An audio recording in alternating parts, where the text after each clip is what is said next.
قال البراء بن عازب رضي الله عنه: خرجنا مع رسول الله صلى الله عليه وسلم في جنازة، فجلس عند القبر ونحن حوله كأن على رؤوسنا الطير، وهو يلحد للميت فقال: أعوذ بالله من عذاب القبر ثلاثة، أي 3 مرات.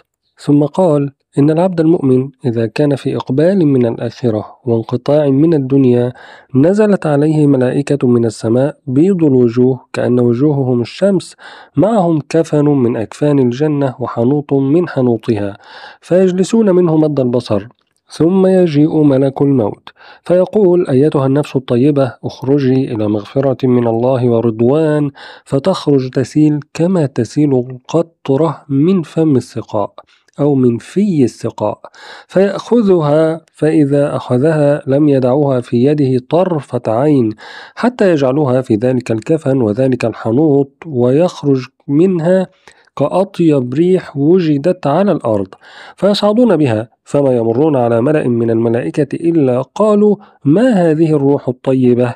فيقولون: فلان ابن فلان، بأحسن أسمائه التي كانوا يسمونه بها في الدنيا، حتى ينتهوا بها إلى السماء، فيفتح لها حتى ترفع إلى السماء السابعة، فيقول الله عز وجل: اكتبوا كتاب عبدي في عليين وأعيدوه إلى الأرض، فإني منها خلقتهم وفيها أعيدهم ومنها أخرجهم تارة أخرى.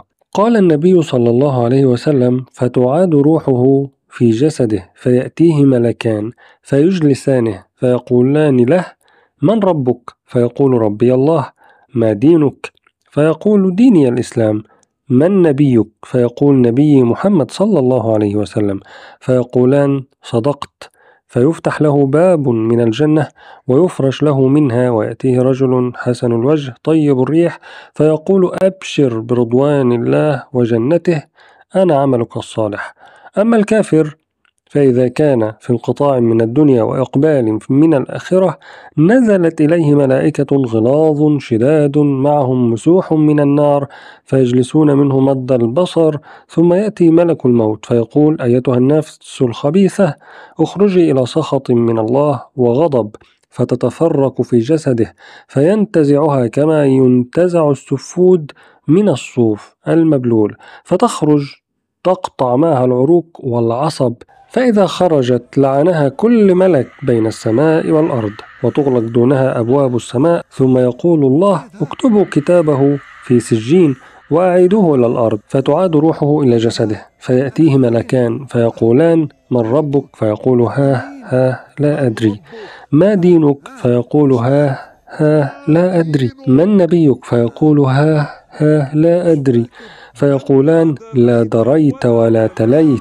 لا دريت ولا تليت، لا دريت ولا تليت. ثم يفتح له باب من النار ويفرش له منها، ويأتيه رجل قبيح الوجه منتن الريح فيقول: أبشر بسخط من الله وعذابه، أنا عملك الخبيث.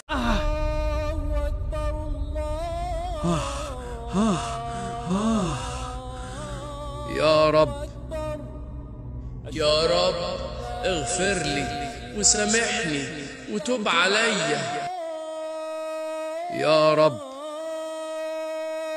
إلا الذين تابوا وأصلحوا وبينوا فأولئك أتوب عليهم وأنا التواب الرحيم.